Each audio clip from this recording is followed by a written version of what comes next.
Muhammadan abduhu wa rasuluhu alladzi la nabiyya ba'da amma ba'd.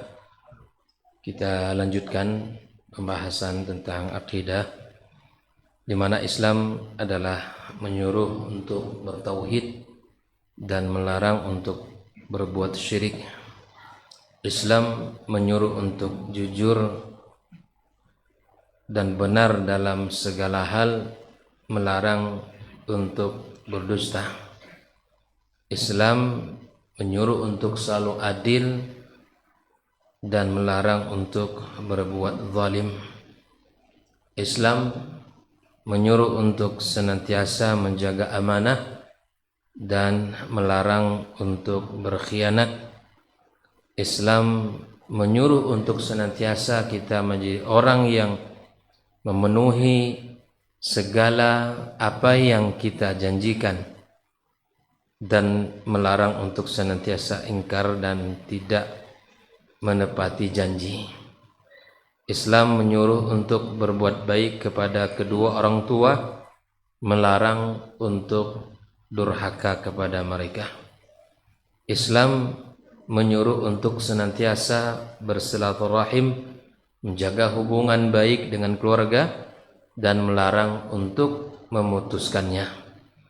Islam menyuruh untuk berbuat baik kepada tetangga dan melarang berbuat buruk kepada tetangga. Bahkan dalam Islam, orang yang atau sebaik-baik atau seburuk-buruk atau sebesar-besar azab yang akan Allah berikan nanti kepada di hari kiamat adalah kepada orang yang berkhianat kepada tetangganya dengan cara melakukan atau menzinahi istri tetangganya, waliyadzubillah. Secara umum, wa umumul qaul, kata Syekh Shalih Al-Utsaimin, annal Islam, wa sesungguhnya Islam ya'muru bi kulli khuluqin fadil. Islam menyuruh untuk berakhlak yang mulia. Islam senantiasa menyuruh untuk berakhlak mulia, dan wa yanha an kulli khuluqin safil, melarang untuk berakhlak dengan akhlak yang buruk, akhlak yang rendah dan hina. Islam melarang itu. Kebalikan dari apa yang diperintahkan tadi, maka tinggalkan. Wa ya'muru bi kulli amalin salih. Islam juga memerintahkan untuk beramal saleh. Wa yanha an kulli amalin sayyi. Dan Islam melarang dari segala perbuatan yang buruk. Allah Ta'ala berfirman, innallaha ya'muru bil adli wal ihsan. Sesungguhnya Allah menyuruh untuk berbuat adil dan ihsan. Wa ita'idil qurba, dan berbuat baik ya kepada al-qurbah, kerabat kita. Wa yanha 'anil fahsya'i wal munkar, dan melarang untuk berbuat al-fahsya, kekejian, berbuat keji, wal munkar, dan kemungkaran, wal baghi ya'idukum la'allakum tadhakkarun. Inilah Islam secara umum. Jadi wajah Islam itu wajah indah. Wajah Islam itu wajah yang sangat menyenangkan dan menentamkan jiwa. Wajah Islam itu baik. Wajah Islam itu selalu mempesona dan memberikan kepada kita kebahagiaan. Itu Islam.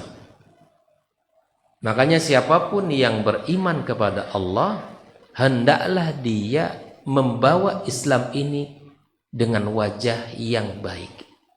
Membawa Islam ini dengan wajah yang mempesona siapapun dia.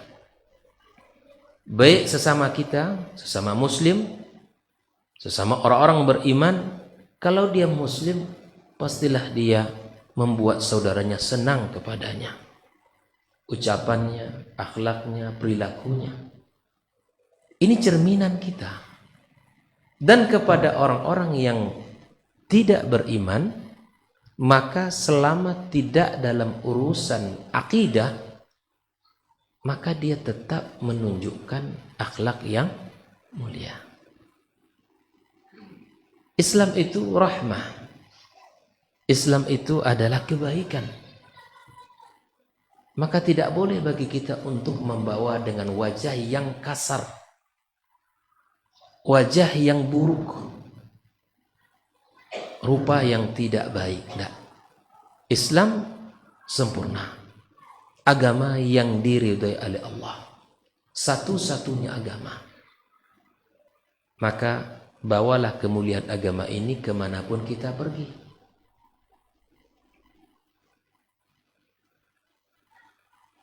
Ibarat lebah yang dimana dia hinggap menghasilkan madu.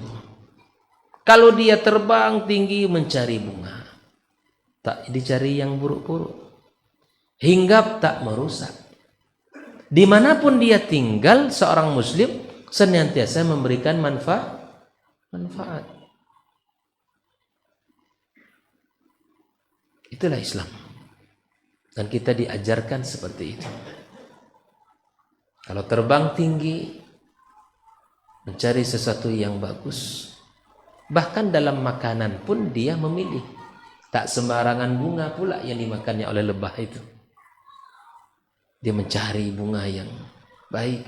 Begitulah kita dalam mencari rezeki, mencari makan, sumber kehidupan. Cari yang baik-baik, cari yang dihalalkan Allah, jangan cari yang diharamkan Allah.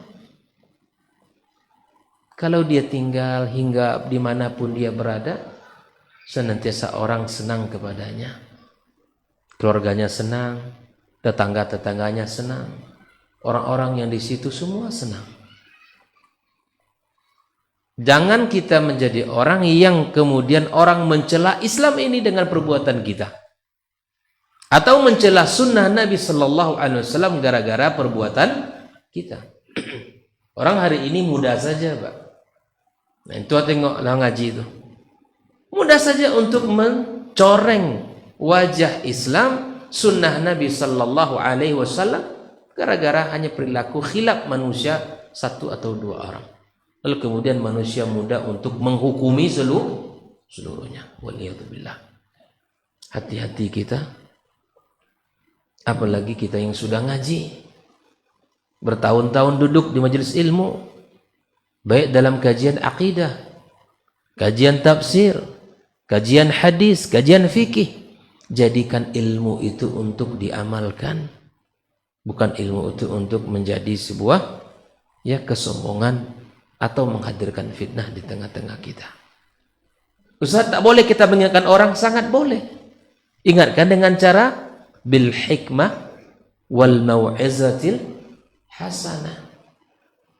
Apalagi orang, terkadang ada orang mengatakan, kawan tuh taunya melihat amalan orang saja, gitu kan? Seakan-akan amalannya sudah hebat betul. Fenomena ini akan kita dapatkan di tengah-tengah masyarakat. Apabila ada kemungkaran yang kita ingatkan, banyak ucapan yang akan kita dapatkan, banyak gelar-gelar yang disematkan. Maka buah daripada ilmu yang sudah kita dapatkan adalah memang harus diamalkan dan harus disampaikan. Orang mau atau tidak itu urusan kedua. Karena hidayah bukan di tangan kita, di tangan Allah. Di tangan Allah Subhanahu wa taala. Maka jadilah kita orang yang membawa Islam dengan wajah yang baik, dengan wajah yang indah. Dari seluruh lini kehidupan kita, pedagang. Karena ini orang-orang pedagang kan, di tengah pasar kita coba. Jangan sampai kita menjadi cap oleh orang dengan sebutan yang tidak baik. Yang tidak jujur itu orang Islam. Misalnya waliyadzubillah. Yang jual barang yang tidak elok itu orang Islam.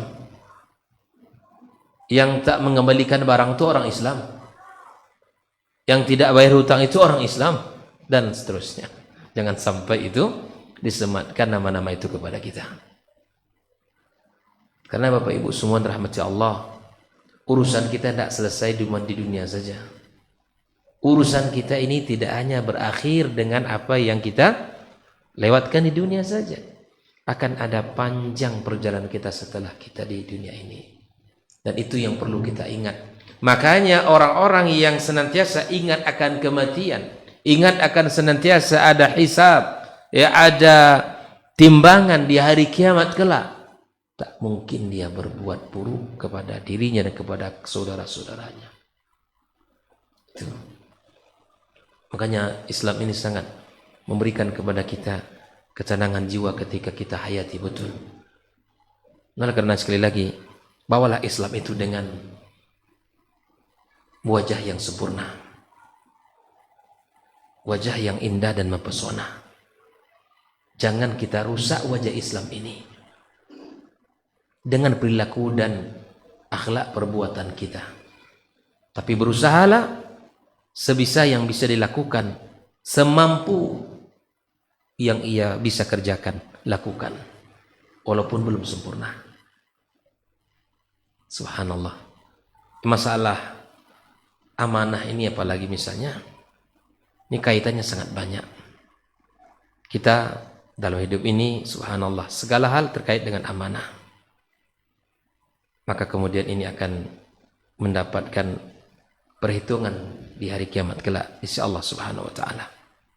Oleh ikhwani wa akhwati fiddin, saya menghimbau diri saya sendiri dan kepada seluruh jamaah semua, dan dimanapun berada yang mendengarkan kajian kita, yang menyimak, maka mari sama-sama kita membawa wajah Islam dengan wajah yang sempurna.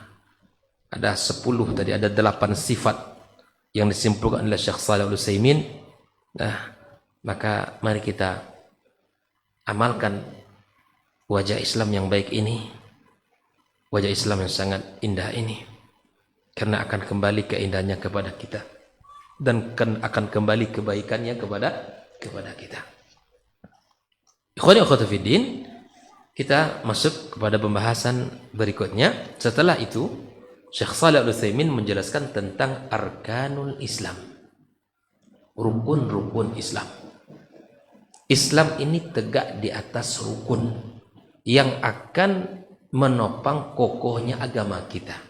Apabila rukun-rukun ini terbangun, terlaksana dengan baik, maka tegaklah agama kita. Beliau mengatakan arkanul Islam,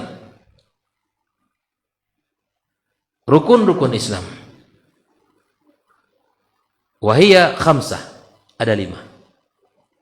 Mazkuratan fima rawahu Ibnu Umar, disebutkan di dalam hadis yang riwayatkan oleh Ibnu Umar radhiyallahu taala anhuma anin Nabi sallallahu alaihi wasallam annahu qala, dari Nabi sallallahu alaihi wasallam dia bersabda, bunyal Islamu ala khamsah, Islam dibangun di atas 5 pondasi, 5 rukun.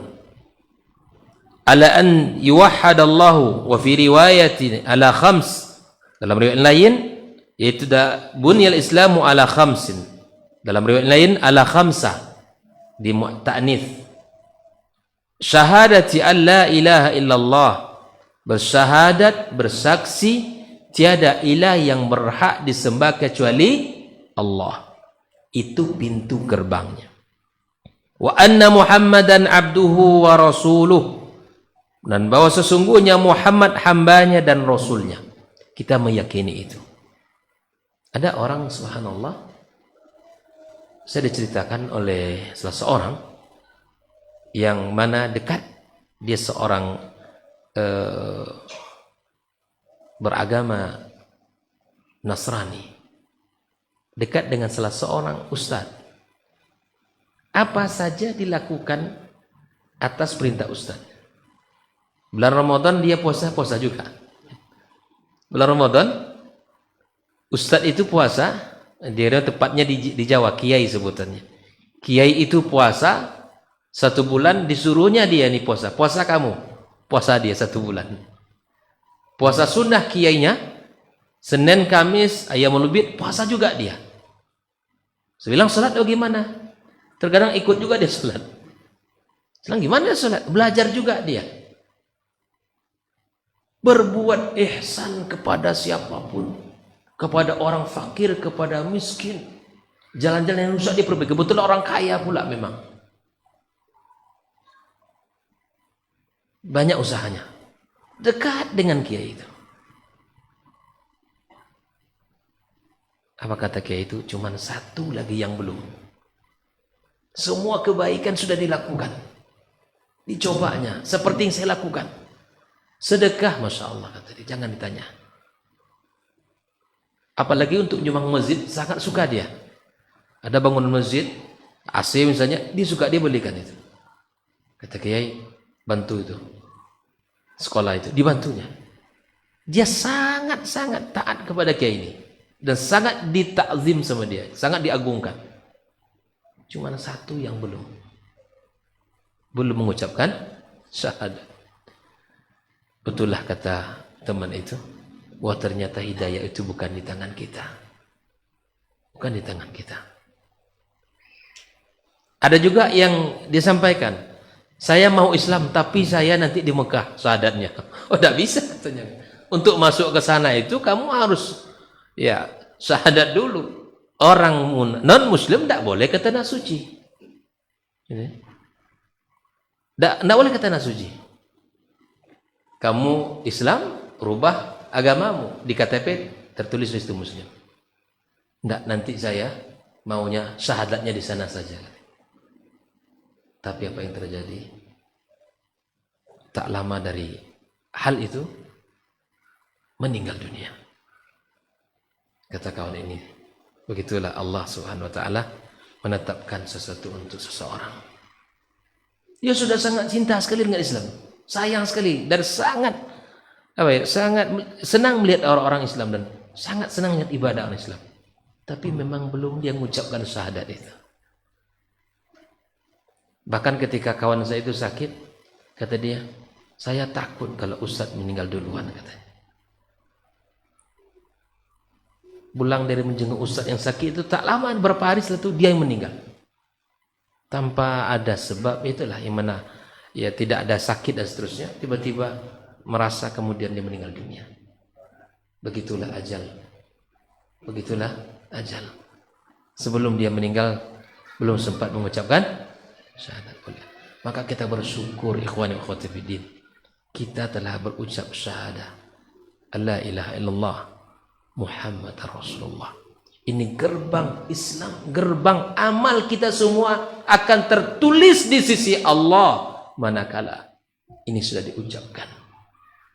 Tadi orang yang tidak beragama Islam tadi, walaupun dia puasa, walaupun dia mungkin berbuat baik, berinfak, bersedekah, tapi itu semua tidak diterima Allah Subhanahu wa taala. Bayangkan itu. Makanya Islam yang kedua, wa iqamis shalah, mendirikan salat. Maka heran kita kepada orang-orang yang mengaku Islam tapi tidak salat. Gimana dia beragama dia tidak salat? Salat itu tiangnya agama. Penentu antara dia dengan tidak beriman ada pada salat. Tak salat dia. Lagi-lagi misalnya alasannya macam-macam. Celana kotor, gitu. Iya kan? Apa lagi? Berkeringat. Tidak masalah Pak, tak berkeringat. Boleh, sah salat.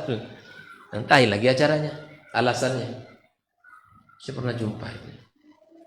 Saya, subhanallah, kenapa belum salat nih, Bang? Celana saya gini, saya. Kenapa? Kotor? Iya, saya ganti. Saya pinjamkan kain sarung. Saya ambil kain sarung. Belum mandi. Mandi? Tak ada masalah. Ada kamar mandi di sana. Banyak alasannya. Bajunya enggak. Saya kasih baju sebenarnya. Tapi ya memang belum cinta di hatinya, belum ada untuk sholat. Ya apapun pasti dia masih ya banyak alasan-alasannya. Saya dekati terus ya.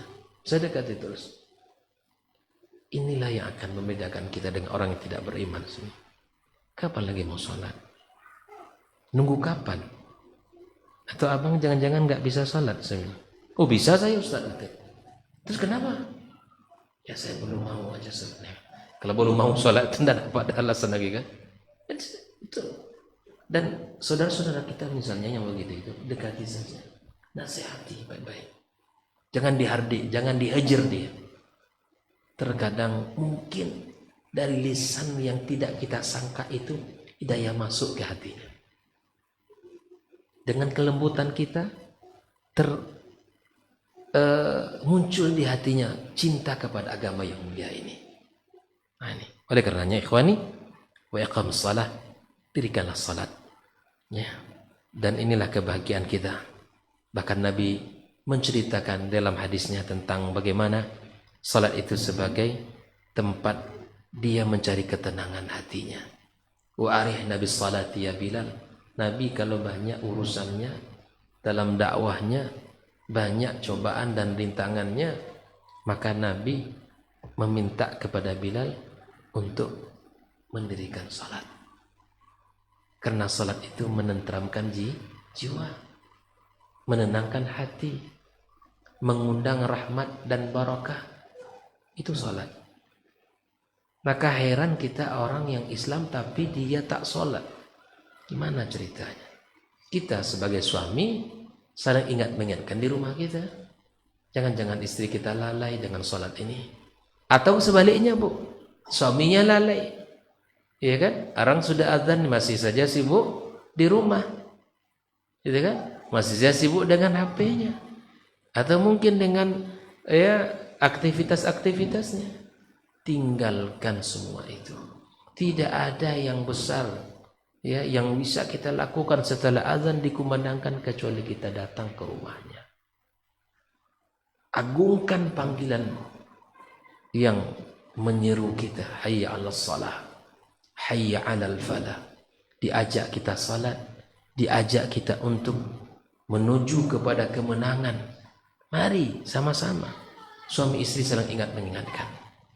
Yang ketiga, wa ita'iz zakah, bayar zakat, ya, wa siyami Ramadan, dan puasa di bulan suci Ramadan, wal hajj, dan berhaji. Faqala rajulun al hajj wa siyamu Ramadan, qala la, siyamu Ramadan wal hajj hakadha sami'tu min Rasulillah sallallahu alaihi wasallam. Dalam riwayat hadis ini ada mengatakan haji dulu kemudian puasa Ramadan. Tidak, kata dia, puasa Ramadan dan haji inilah yang saya dengarkan dari Rasulullah sallallahu alaihi wasallam. Berhaji adalah syarat bagi yang mampu saja. Ya. Mudah-mudahan Allah mampukan kita ya. Allah berikan kepada kita rezeki yang cukup untuk bisa kita berangkat haji.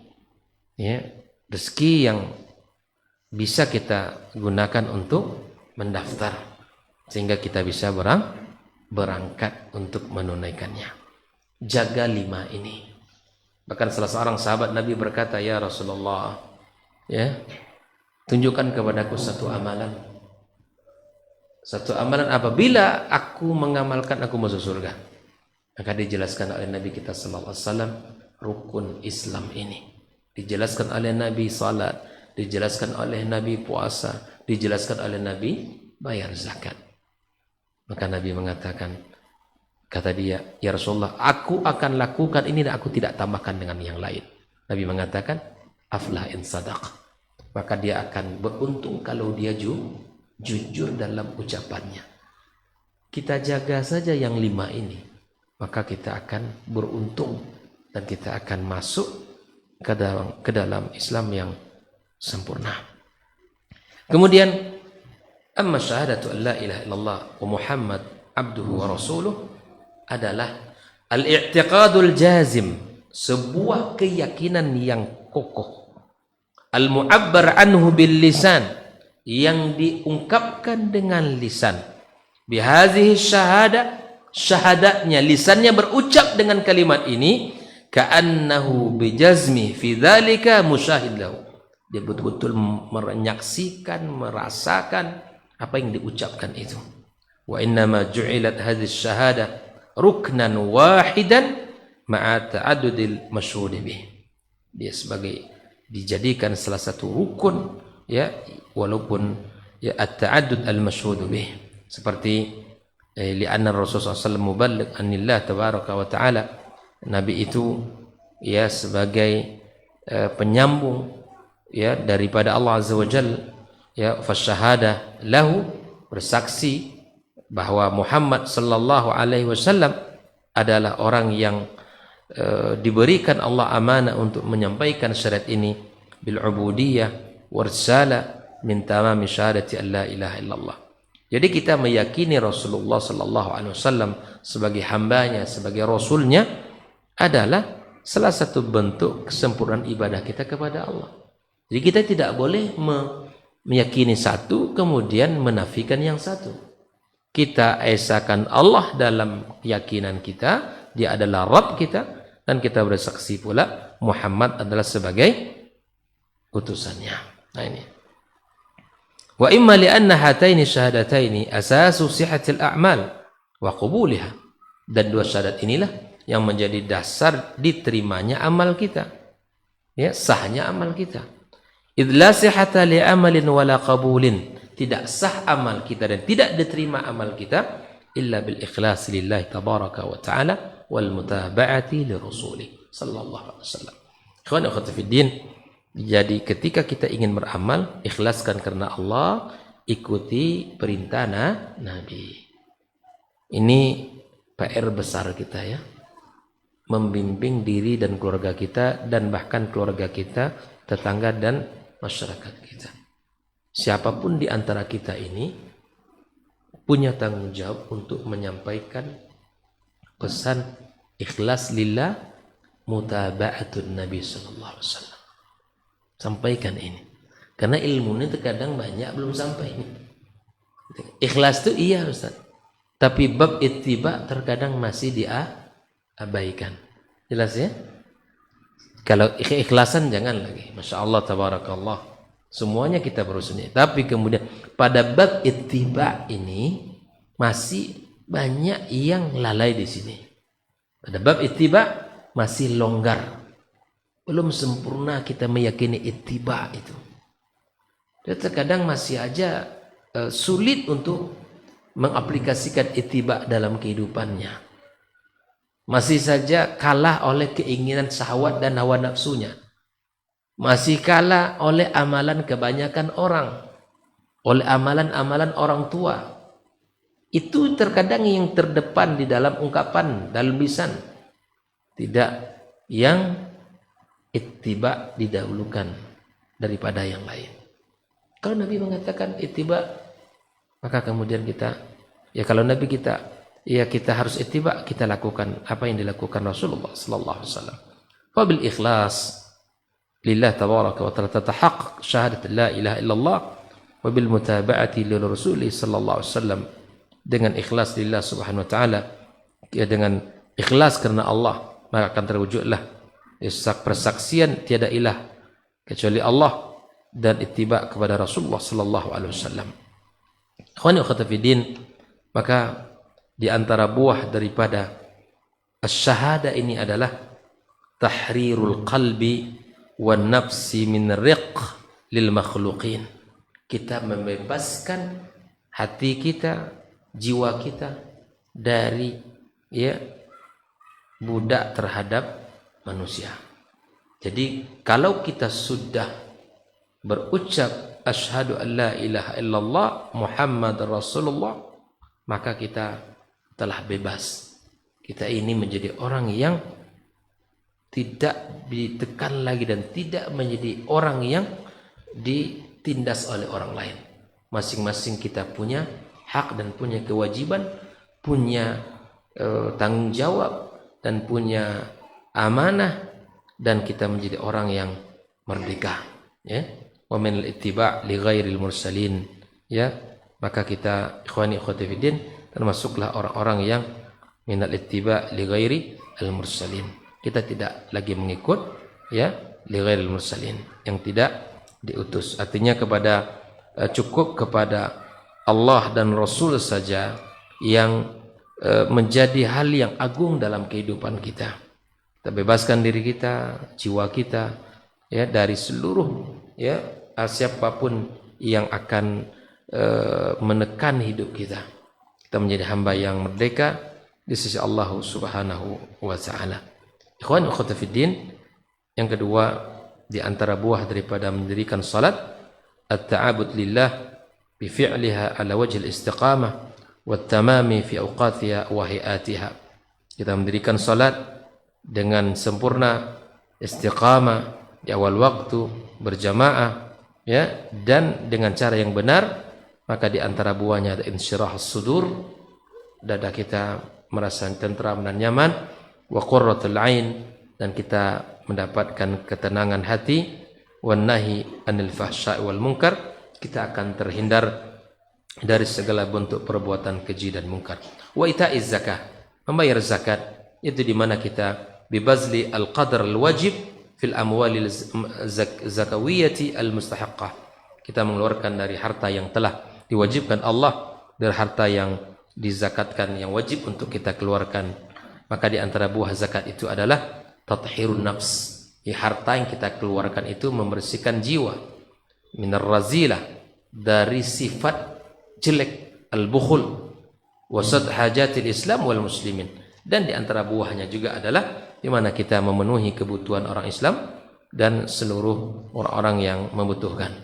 Jadi ibadah zakat itu adalah ibadah yang luar biasa, membersihkan diri kita, membersihkan harta kita, dan membantu saudara-saudaranya. Wa amma shaum Ramadan adalah at-ta'abbud lillah bil imsak anil muftirat fi nahari Ramadan. Kita menahan dari segala sesuatu yang membatalkan di siang harinya. Di antara buahnya adalah tarwidun nafs ala tarkil mahbubat. Kita berusaha untuk melatih diri kita meninggalkan hal-hal yang kita sukai. Di siang hari makan minum itu hal yang mubah, tapi kita dilatih untuk meninggalkannya. Talaban di mardatillah, dalam mencari ridha Allah Subhanahu wa taala. Wa amal hajj at-ta'abbud lillah biqasdil baitil haram. Haji adalah ibadah yang tujuannya adalah Baitullahil Haram lil qiyami bi sya'airil hajj. Kita melaksanakan syiar ibadah haji, ya, dari kita ihram, kemudian kita tawaf, dari kita di Mina, kemudian di Arafah, di Muzdalifah, dan seterusnya. Di antara buahnya adalah tarwidun nafs ala badl majhud al-mali, melatih diri kita untuk bisa mengeluarkan harta kita, wal badani, melatih diri kita, badan kita, fisik kita, fi ta'atillah, dalam ketaatan kepada Allah Subhanahu wa taala. Walihada kana al-hajj naw'an min al-jihad fi sabilillah.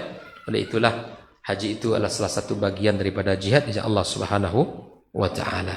Mudah-mudahan ya 5 rukun Islam ini bisa kita pegang dan bisa kita amalkan, bisa kita jaga, bisa kita senantiasa istiqamah di atasnya.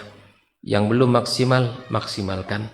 Yang belum sempurna ilmunya, maka sempurnakan.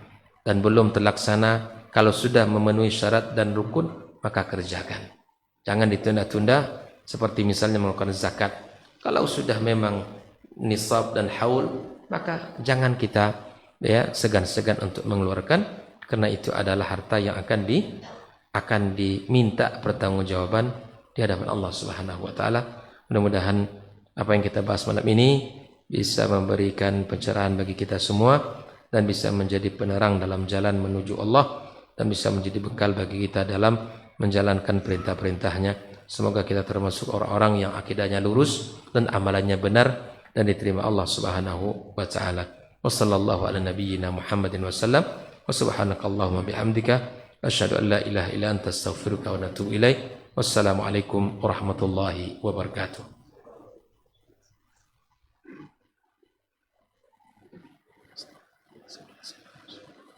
Astaghfirullah.